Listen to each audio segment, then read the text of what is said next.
Today, the recovery hits stall speed.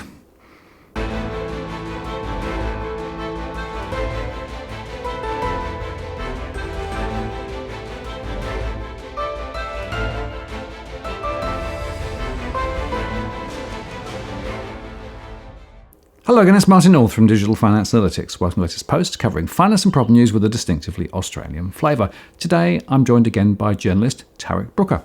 Hi, Tarric.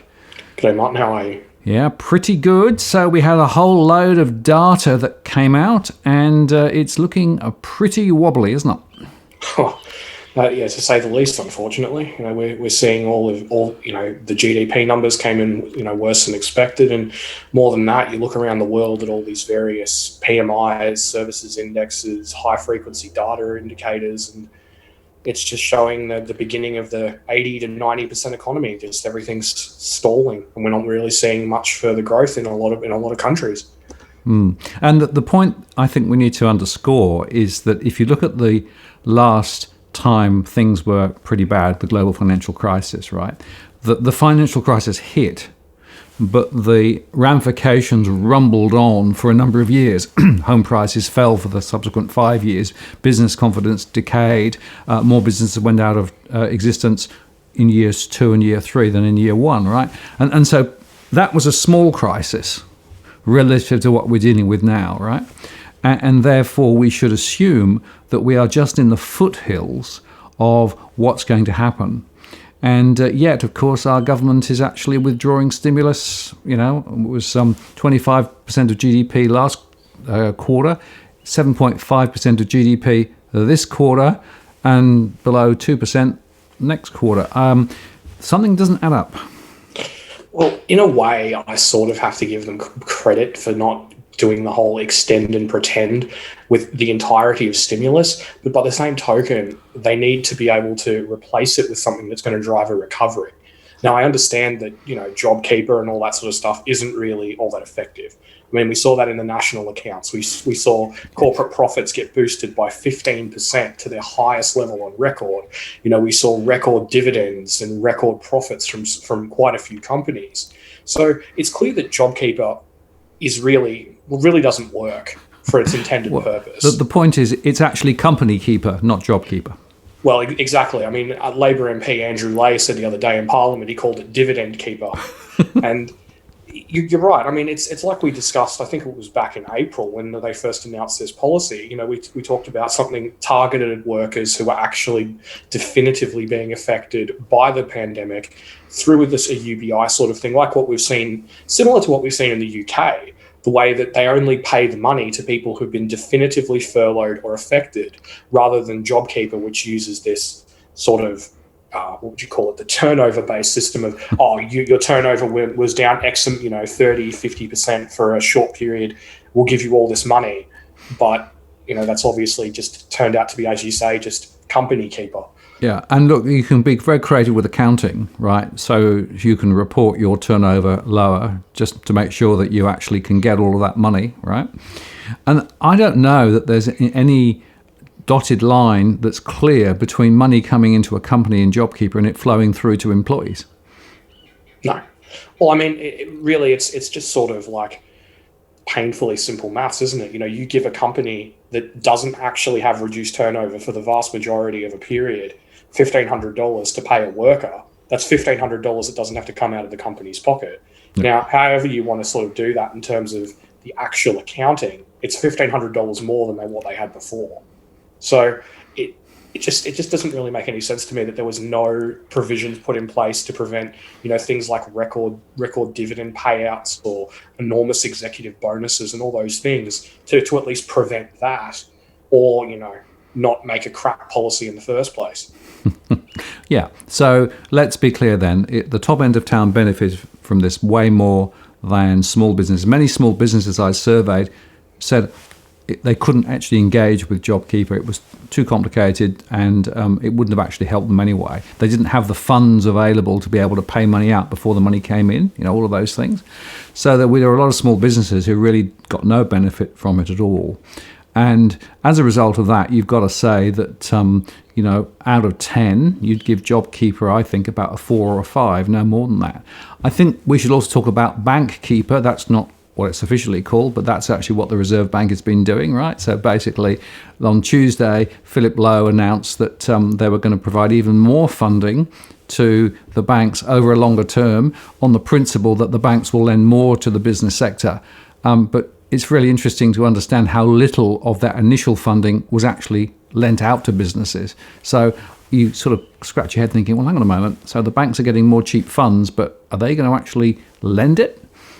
Yeah, exactly. I mean, I read an article in The Spectator about this yesterday. The AFR was saying that $180 billion has been lent to businesses since February, but only $1.9 billion of that has been lent to small businesses through the government's, the government-backed loan scheme through the banks. Yep. So what we're seeing is all these bigger, medium and large-sized businesses who have access to credit, who have access to, sort of perhaps more collateral or something that makes them a more attractive prospect for the banks. They can draw down these lines of credit to the tune of well over $100 billion. When it comes to the smaller guys, when it comes to people who are on the bubble, who are in these marginal businesses who are really struggling, the support just isn't there. And I think that we're really going to start to see that flow through in the coming months. And I think that's probably part of the reason why at the moment we're seeing this big push from some quarters to extend the insolvency moratorium. Yes, that's right. Well, of course, that's due to end quite soon, isn't it now? So in other words, companies can trade insolvently and the directors not be held accountable for that. But at some point, that may be turned off. But there again, they extended the don't worry about reporting bad loans philosophy to the banks for another few months until, March next year now. So in a way, you'd say, well, if you can do it for the banks, why don't you extend it for the rest of corporate land as well?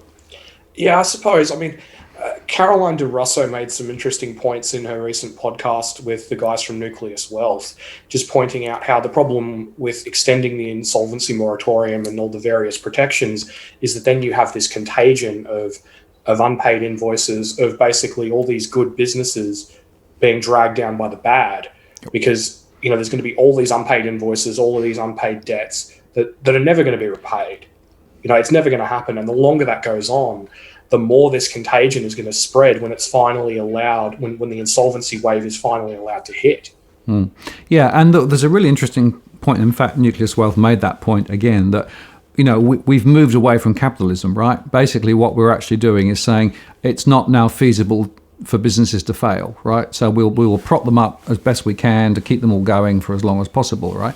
But the longer you do that, the further you depart from the idea that actually capital is risk is capital, and if a business fails, that's because there are other businesses that perhaps are more effectively able to use that capital. So that's a fundamental part of capitalism, the destruction and creation of businesses. So if you're basically locking down the failure of businesses, then you've basically taken capitalism off its normal hinges, and you've got some alternative state-driven, state interventionist philosophy, which takes you to a really weird place.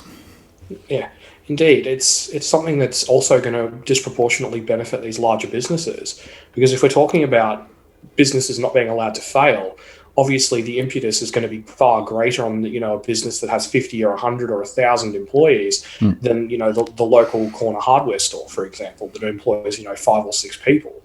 And I think that's something that we're not only just seeing here in Australia, but we're seeing it around the world. You're starting to see, even say, for example, one of the best illustrations of that is Germany. You're starting to see the German government become intimately involved in directly investing and directly providing loans. And in some cases, they're talking about direct investment in large corporations, which, it isn't capitalism anymore. Because if you're going to try and create a competitor to one of these big conglomerates, and you're just starting out, or you're a medium business who wants to be a competitor to one of these big conglomerates, there's no incentive for the government to ever allow you to get that big.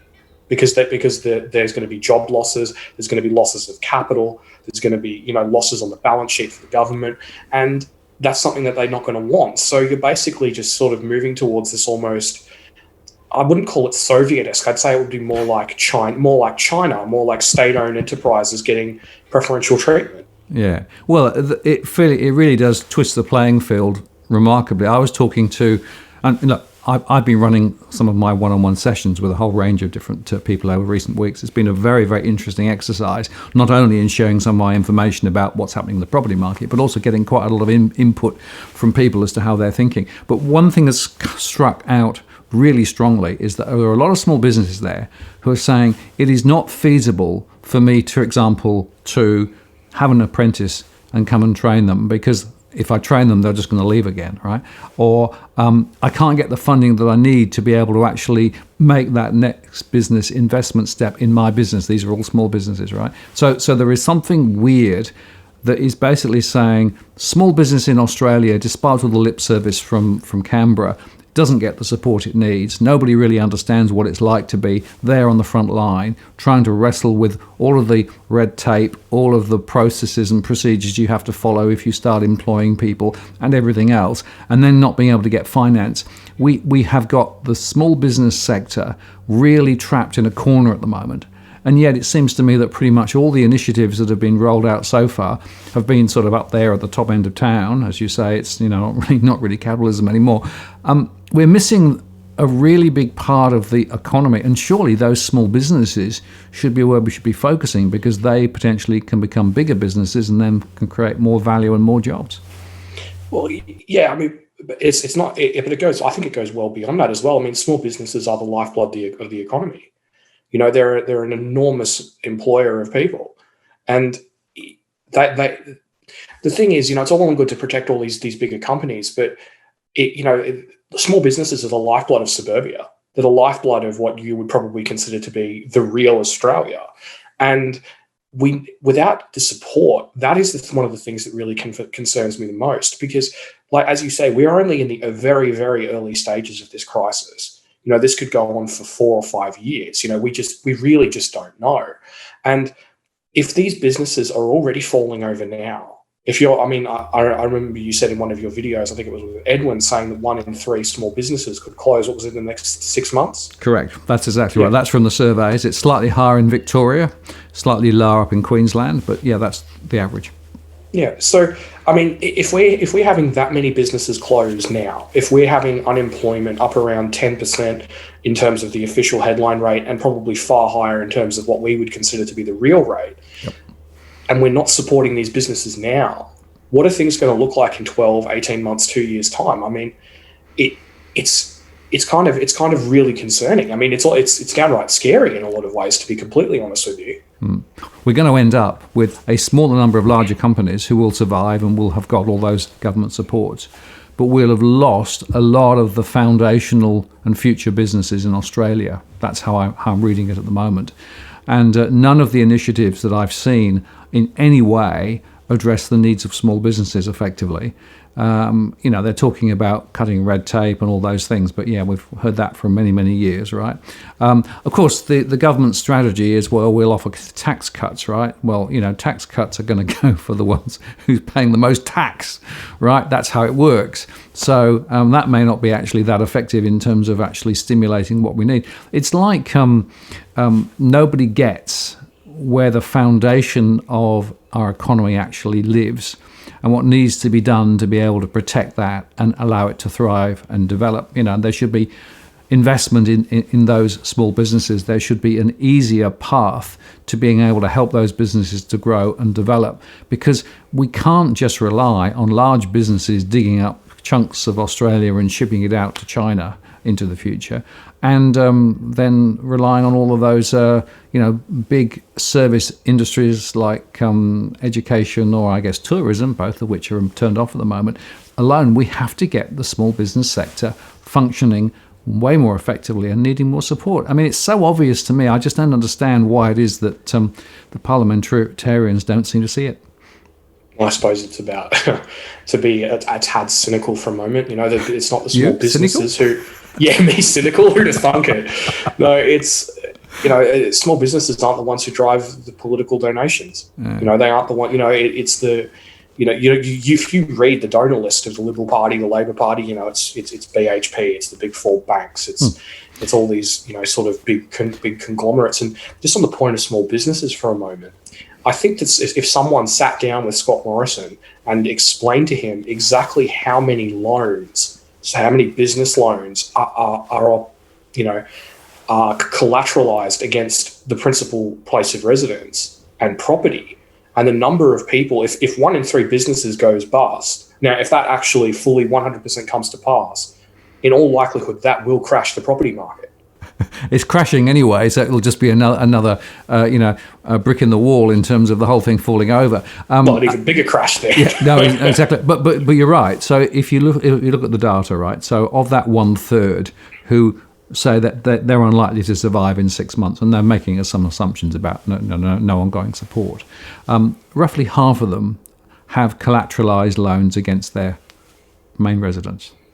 So that tells you that there are going to be a considerable number of small businesses caught in the headlights of this, and essentially will have no choice but to put their property on the market.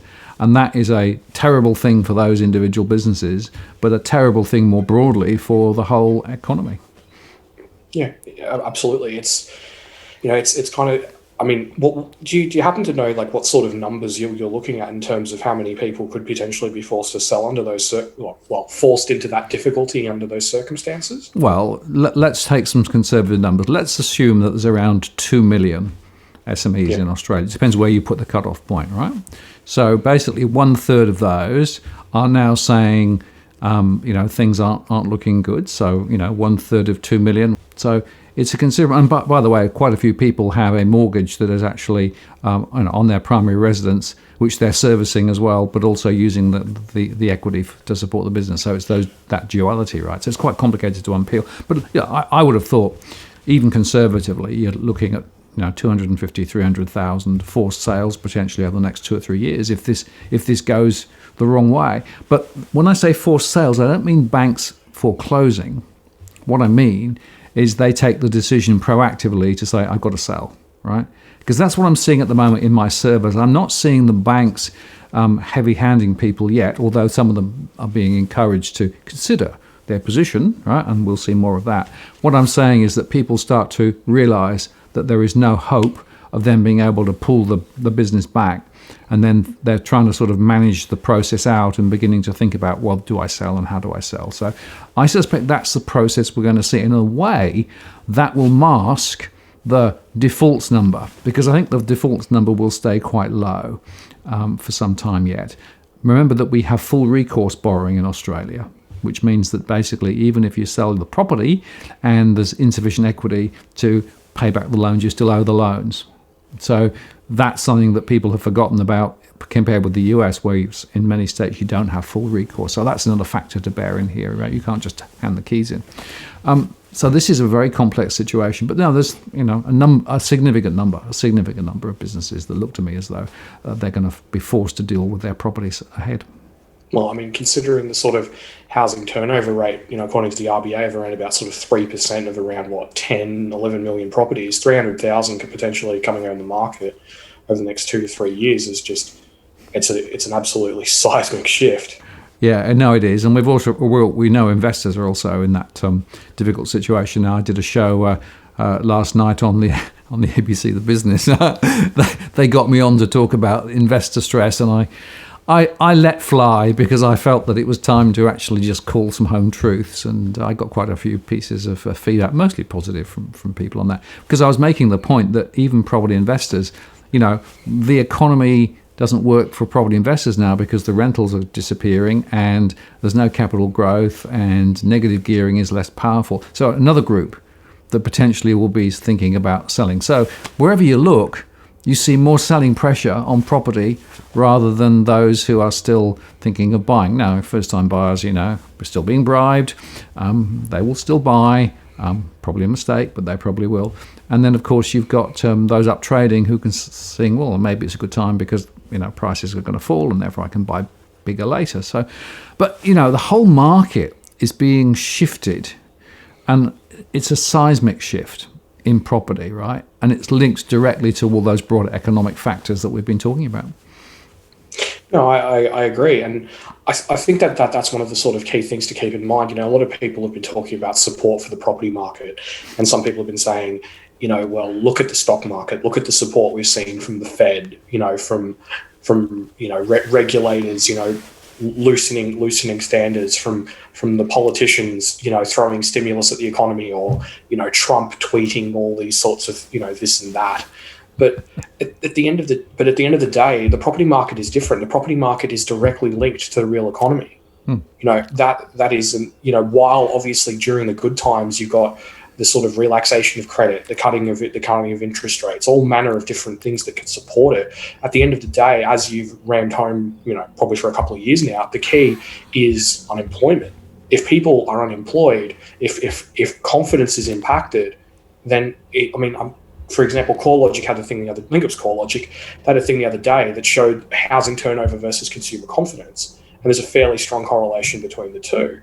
So if we have poor consumer confidence, if we have poorer outcomes in terms of household incomes, in terms of unemployment, then property prices will have to fall. It really is that simple. Yes, the government can arrest those falls, they can minimize those falls if they choose to, but it would also cost an absolutely gargantuan amount of money, in addition to already supporting all these different industries that are going to come out of the woodwork for probably close to $200 billion over the next few years, if not more, to be completely honest with you.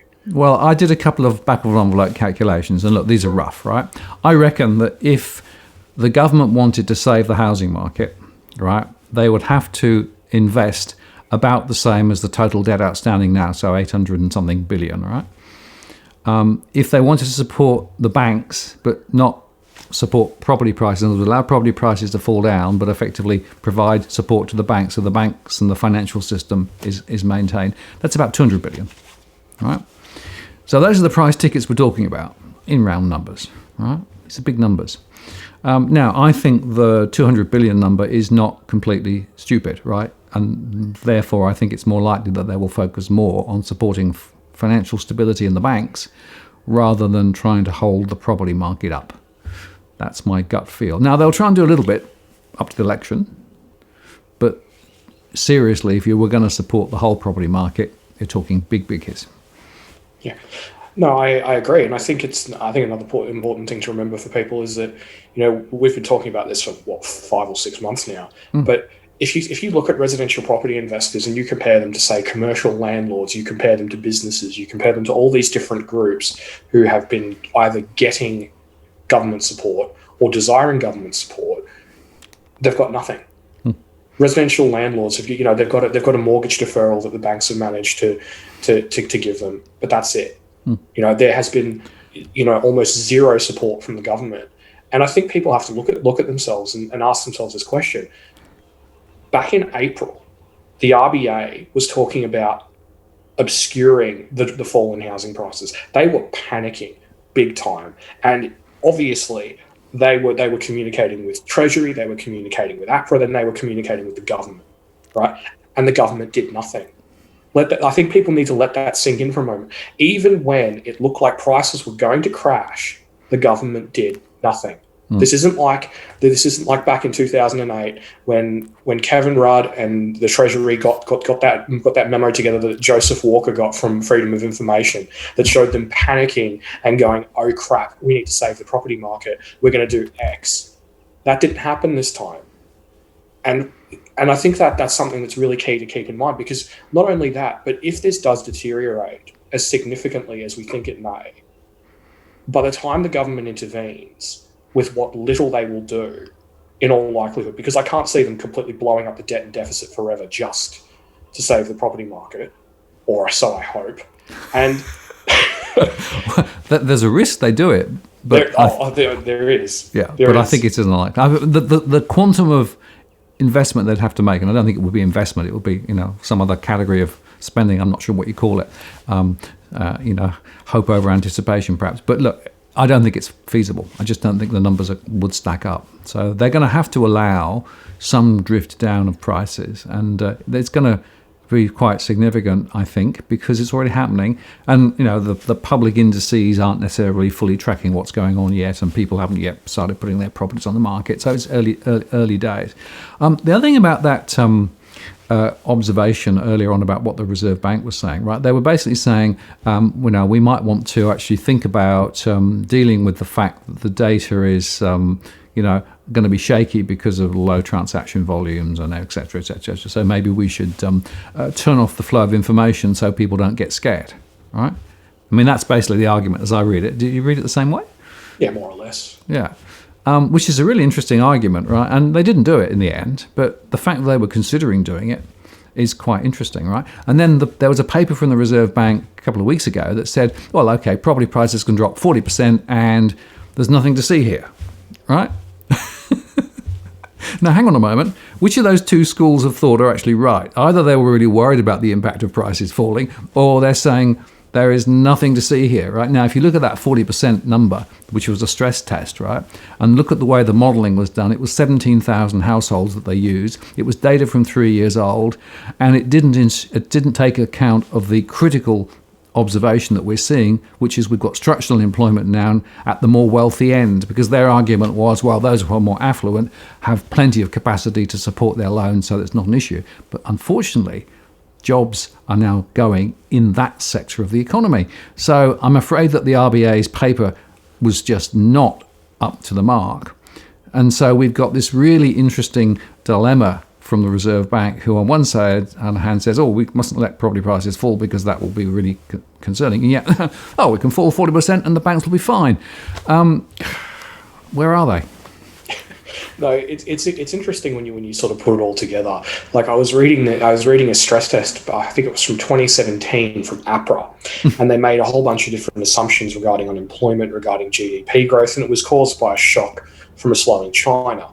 Now, I mean, forgive me, economists, for I have sinned, but I think that's sort of pretty similar to what we're seeing now. In fact, I'd wager that what we're seeing now is probably significantly worse. And I think it's quite interesting looking at the RBA's numbers for, housing prices are going to drop X, and then looking at APRA's stress test from 3 years ago that assumed that if all this came to pass, and I think unemployment's probably going to go higher than APRA assumed in that stress test, they said housing prices are going to fall 30%.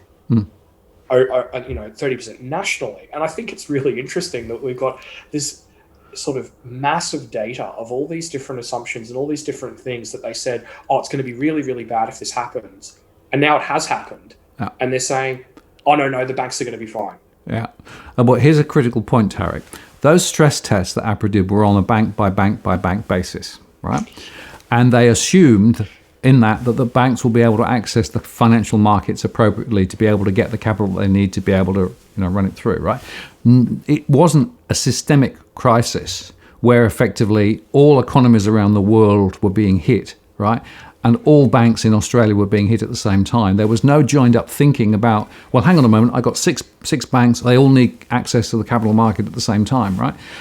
So even those stress tests were pretty Mickey Mouse, right? And it was designed more for the optics, in my view, rather than actually being a really insightful piece of analysis. And that's what I keep coming back to with a lot of the stuff that's coming out from APRA, ASIC, and the RBA. It seems to be more about don't scare the horses and trying to calm the markets rather than actually being objective and independent, which I think they should be. I mean, ASIC came out the other day. Did you see that? James Shipton, who runs it, basically said, look, we haven't pursued the Westpac case, because of responsible lending, because the world has changed, right? In other words, they're saying, banks can now do irresponsible lending. That's fine. I mean, what are they up to? Yeah, no, but it's a systemic thing globally. Like you're seeing these things, like I was reading the other day, the US SEC is starting to reduce standards on what information needs to be supplied to the regulators in terms of financial information. Yep. I mean, that's insane. The idea of at a time when you're talking about sort of bond defaults heading potentially towards, record highs in terms of, this generation, at a time when you're talking about potentially an enormous systemic global crisis, you've just got the regulators and everyone just putting on this blindfold and putting their fingers in their ears and just humming very loudly.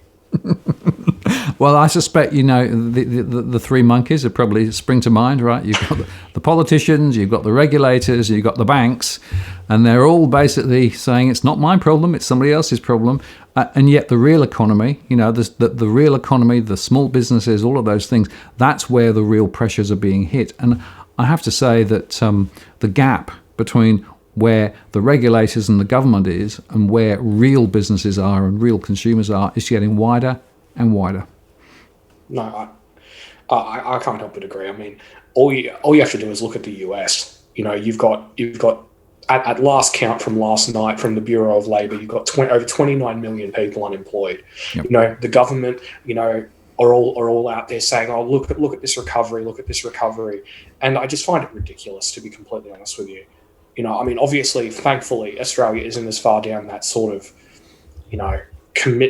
overt commitment to sort of rentier capitalism that we've seen in the US. But by the same token, you can't help but look at these numbers around the world and think, in net terms, the US has only regained about 3 million jobs from the peak loss of unemployment, peak loss of jobs, and that's insane. That's absolutely nuts. You're talking about more than 17% of the pre-COVID labour force collecting unemployment benefits, and it's not like Australia either, where you can just hop on unemployment benefits anytime you like, just because they've jacked it up and you feel like it. You need to have been employed relatively recently in order to claim it, and even then, there are time limits involved.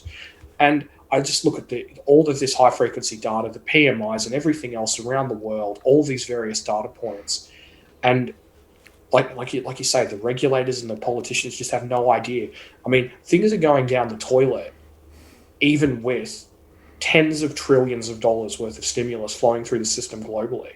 And that should be ringing alarm bells, and people and governments globally and here in Australia should be panicking and thinking, "Oh crap, what are we going to do to support this? We have to start right now."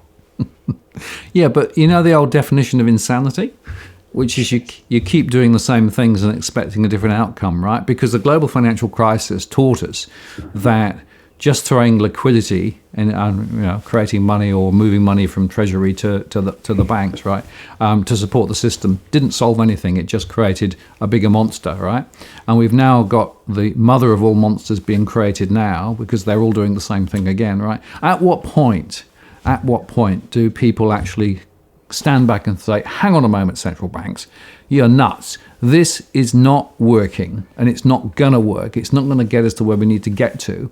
We need to complete an alternative path. We need a different way of thinking about the problem." And how's that going to come about is the interesting question for me. Are we simply just going to sort of go around the houses for another year or two and just continue to print? Right. Some people are saying the Fed will print up to 10 trillion or something, right? But it's not going to necessarily get anything fixed. So we have to find a different path. And I wish there was more independent thinking within central banks and, frankly, within politicians' minds as well, to wake up and actually see that the models that have been perpetuated are not working. But more importantly, they can't work by definition. So we're actually going into this cul-de-sac, right, where rates are going to go low, low, low and stuck low. Unemployment's going to go high and stay high. There will be significant cost pressures building in the economy, particularly with the exchange rate where it is, and wages is going to go through the floor. That is the economic set that we're going to be faced over the next few years. Well, I mean, the thing I think is insane is that, basically just echoing your own point, but expanding on it, is look at Japan and Europe. Yep. Both of them have much, much larger central bank balance sheets than the Fed. Both of them have thrown the kitchen sink in terms of money printing out their respective economies. In Japan, the BOJ has bought stocks. They're up to their eyeballs in everything. Their balance sheet is enormous. And what has it done? What has the Nikkei done? What has the IBEX done in Spain? What have all these different indices done? And what has the real economy done? Absolutely bugger all. And you've got a few bright spots, don't get me wrong, but a few bright spots when you're throwing trillions and trillions of euros or hundreds of trillions of yen at the economy and getting absolutely bugger all back is just frankly insane. Yeah, well, I agree. And look, there is this wonderful debate going on. It's a very serious debate about inflation, deflation, right? And I'm still amazed how many people are arguing for an inflationary future, right? But not taking the lessons from the Eurozone and from Japan, who are further down the track and actually more committed to this strategy and have not actually got anything working. So inflation is still very low. House prices in Japan are way down. Now, interestingly, if you look at individual households in Japan, because of the savings ratios and things, savings are actually quite high, right? Because, of course, people have been saving a lot. Guess what's happening in Australia now? The savings ratio is going up. People are going to save rather than spend because of their uncertainty. It's about the only thing that people can do is to try and buttress their own positions, because they're not trusting that the government or the politicians or the regulators or the central bank actually are doing the right thing. I mean, those are the sorts of real conversations we need to have. And look, we've got to find a different path. And now. So this is not something that you can just leave for 6, 12, 18, 24 months and say, oh, we made a mistake, right, we should be actually charting a different path out now. Because, as we started this conversation, we're at stall speed now. With all that money being thrown in, we're at stall speed, right? And now that money's being taken away again. And you think that the aeroplane's going to take off now? I don't think so. No, I think we're back to the airport analogy again. At least this time we're on the ground, I guess. Well, stall speed is normally when you're flying. No, I think you make a really important point with the savings rate. Like, it's something that's, like, as you say, structurally changed. And not only that, but one of the things that is interesting is that you would think that I mean, sort of popular wisdom suggests that as interest rates go lower, at least this is central bank wisdom, that as interest rates go lower, people save less because they get less in terms of the returns. Yep. And if interest rates go negative, who would be insane enough to save? And it turns out the Germans and the other Europeans who are facing negative interest rates and low rates and deflation and all these other various factors. So, but I think one of the really interesting things is here in Australia is we are probably some of the most bullish people on the face of the earth. We are some of the most positive and hopelessly optimistic people on the face of the planet. She'll be right.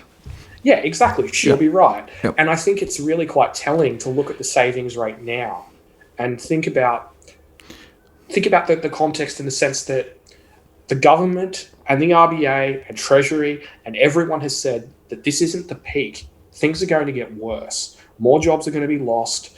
More incomes are going to be shrunk. More people are going to face wage deflation and hours cuts and all manners of different things. And they think that the savings rate is going to, I've heard some people say, oh, but it's pent up demand for the future. It's like, yes, it is when the economy finally recovers. But when's that going to happen? Yeah, well, Frydenberg was very bullish about the savings rate. He regards that as glass half full, My statistical data and my survey data says the reason people are saving is because they are very scared about what's going on, and they want to try and protect their families and their own livelihoods as best they can, and therefore rather than spending a lot, they're going to put money aside. And did you see that the ABS, if you incorporate not only the standard savings but also all the money drawn out from superannuation, it's something like 26% up or something, some remarkable number. It's really quite telling to watch, to be honest. Like I watch all this sort of stuff unfolding, and I think about it from a psychological perspective for Australians. We are legendarily confident in our economy. We're legendarily confident in our ability to pay off our inflated McMansions and everything like that.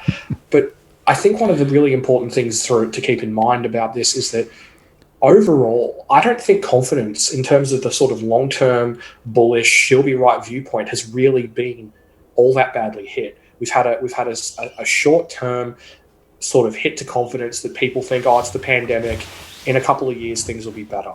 But obviously, things aren't going to be that much better. We're not going to get back to sort of 2019 levels for at least another. Warren Hogan said the other day on Twitter that he was thinking, the end of 2022 at the best. And I think that really just goes to, speaks to the severity of our problem. Because if we do have a systemic collapse in confidence, if the sort of housing prices rise every 7 years, the government's going to bail us out, nothing bad ever happens to Australia. If that narrative for the sort of, middle Australia is finally shattered and revealed to be the sort of mirage that it actually is and always has been, what's going to happen to confidence? What's going to happen to the savings rate? How many more people are going to start saving even more than they are now? or how many people are going to start laying off workers. And it's really something that the government and sort of people in general need to consider. It's like, what if we do arrive at that world? And I mean, let's say I'm wrong, no harm, no foul. But what if we're right? Absolutely. And look, it's worth making one point here. It's funny how now everybody's blaming COVID, right, for everything, right? So the virus did it, right? Just remember that we were already facing into an economic gale before the virus arrived. Unemployment was already rising. The metrics that we were looking at were actually pretty bad already, right? So what's happened is that this has catalyzed something and brought it out into the open that was already bubbling along, right? Now, of course, the politicians now can, they've got their excuses, their plausible deniability, the virus did it, right? But if what they do is simply to try and then go back to the pre-virus scenario and try and just replay the last 4 or 5 years in terms of response to what's going on, right? Then they have completely missed the fundamental structural cracks that were developing in our economy before this came through, firstly. And secondly, they're missing the opportunity to recraft and rebuild an economy for the future based on a different set of parameters. And for me, that's both the risk and the opportunity. There is an opportunity in all of this if people didn't see it. And yet, we seem to have leaders who are just wanting to say, no, it's going to be over quickly. We'll just open the borders and everything will be fine. And then we can go back and we can use our old policies again. And we'll tax cut a bit more and we'll do a bit here and we'll get rid of red tape and we'll do a lot more chatting and it'll be fine. I think people are waking up to the fact that is a long way off what needs to actually go. Indeed, it's just something. Like I think one of the key things about a lot of the analysis that goes on about Australia, whether it comes out of Treasury or whether it comes from, economists, is I find a lot of the time it doesn't really take into account the rest of the world. It's all well and good to say, oh, we're going to do this and we're going to do that and we're going to be fine. But if you look at, say, the top 5 global economies, the US recovery, while you're seeing decent numbers coming out of the manufacturing indexes, there are 29 million people unemployed.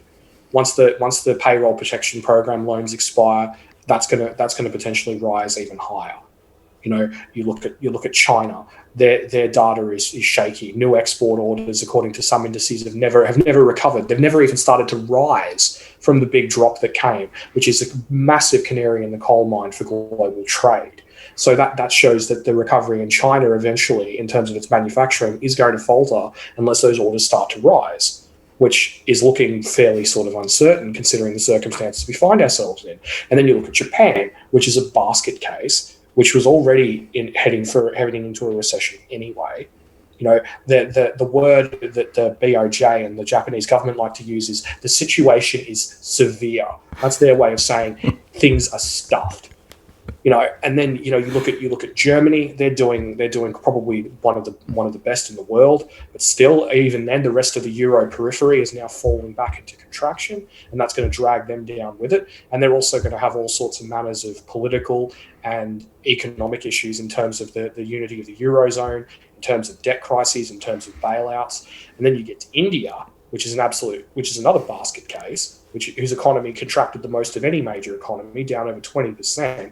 And some of the best analysts in the world are saying that it's going to be an L shape. And I look at all these things, and then I look at the bullish analysis for Australia of, everything's going to be fine sometime towards the end of next year. And I just go, do we live on the same planet? If the rest of the world is struggling and struggling badly, we're going to get hit. How many students do you think are going to come from India if their economy is completely going down the toilet? Yeah. Well, Tarric, what you need to do is to take off your sunglasses of gloom, right, and put on your rose-tinted spectacles, right, which is, of course, the ones that the Reserve Bank use. And then suddenly we're in the sunshine uplands and this is going to be a little wobble and then things will go fine, right? Because that's how things really are, I wish. Unfortunately, I think you and I both agree that there are some very significant issues that need to be thought through. And unfortunately, we don't see much evidence yet of the politicians and even the regulators and those in charge of the various elements actually taking ownership of the issue and recognizing what we both recognize, which is that we're at stall speed. And if we're not careful, that aircraft, which is just about keeping in flight at the moment, may meet the ground rather quicker than we might want to see. Yeah, indeed. I mean, just on the sort of point of positivity for a second, I think the thing is, as we've previously discussed in other videos, there are so many options. Yeah. So many. And with the amount of money flowing around, we could be solving enormous systemic issues relatively easily. And I think that's one of the saddest things about this, because one day, we're going to be looking back on this crisis. We're going to look at the enormous pile of debt that we ran up, and we're not just going to think, oh God, that's a lot of money to have to be paid back. We're going to think, oh God, what could we have done with that? How much could we have accomplished? Yep. I saw today on Twitter that they tweeted that Lifeline was receiving a record number of calls. The ABS data shows that a record number of people are facing enormous psychological stresses and enormous mental health problems. And then I look at it and I go, we had record corporate profits last quarter. We had $14.4 billion in profits, even though total sales of companies went down by $77 billion. And I did the math the other day for an article coming out in a few days' time. And in WA, the average cost of a new social housing home is $388,000. And they've also bought some off-the-plan apartments. So I imagine that's probably been inflated fairly significantly. But let's, for argument's sake, use that number. For that $14.4 billion worth of corporate profits that were driven by and large by JobKeeper, we could have housed 80% of Australia's homeless forever. Now, whether you as an individual viewer agree with that or not is up to you. But think about what we could have done with $14 billion. It's a shed load of money. Caught myself from the swearing there. Nice. And it's something, that we could achieve remarkable things with. We could drought-proof Australia. We could do all these different things. And I'm optimistic. Don't get me wrong. I'm optimistic that it's possible, but I'm also a political journalist who experiences the inner workings of all of this on a daily basis, and I just sort of have a hard time seeing how we sort of get to that. Yeah, well, I agree. And look, just briefly, if you think back to the Howard Costello years, right, with all that money was coming in from, the mining boom and everything else, right? They had decisions that they could have taken then. And they could have put the money into very different things than they did, which were just cheap tax cuts and, buying votes, right? Which is pretty much what they did, right? Major mistake, decade plus ago. We're reaping the consequences even now, right? My worry is that we could be doing precisely the same again. If we rack up all of this debt and we're just basically throwing it around and doing the old plans again and just hoping it's going to work, right? Going back to repeating the past crises, doing the same responses and expecting a different outcome. We're missing the opportunity. And that's the point I guess I want to leave us with on this conversation today. There is an option. There are options available. There are alternatives. And those alternatives are viable because we know that with interest rates being very low, it is feasible to use that money and to invest it appropriately. It's about the political decisions that are being taken and need to be taken. And frankly, what those decisions are is pretty clear. But whether people will actually step up and take them for the right reasons, I think is very much in doubt at the moment. I would love to disagree with you. I'd love to vehemently disagree with you and say you're completely wrong. Everything's going to be fantastic. But you're right.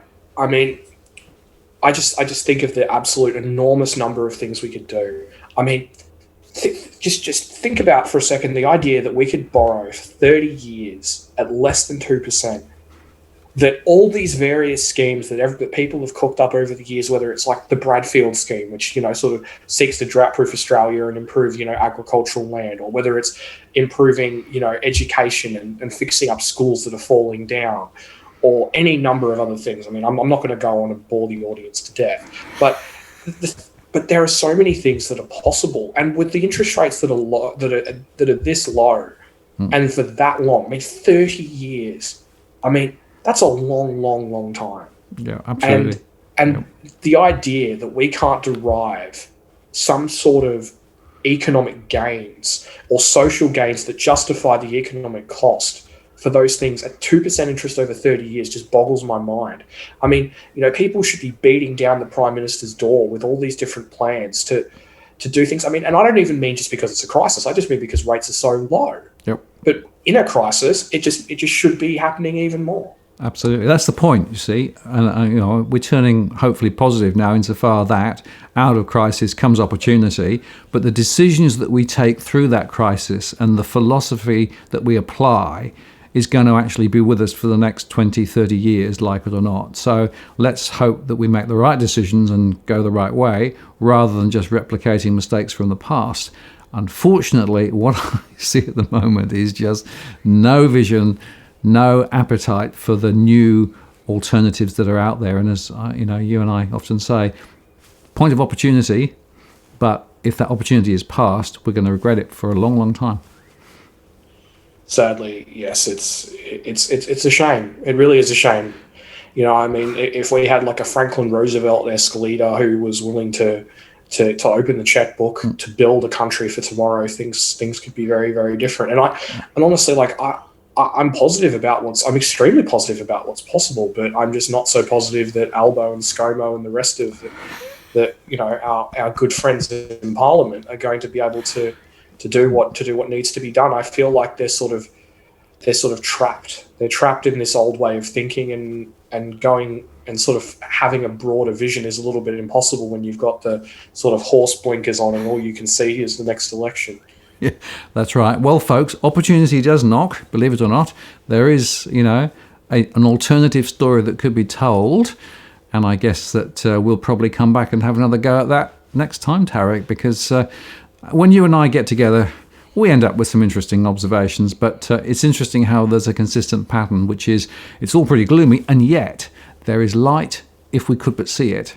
And if we could activate that vision, there is a way out. So let's keep preaching that gospel. Yep, there's hope, folks. There's a lot of hope. We just got to find it. Exactly. Thanks for your time today, Tarric, once again. No worries, mate. See you later. Bye, mate. Bye.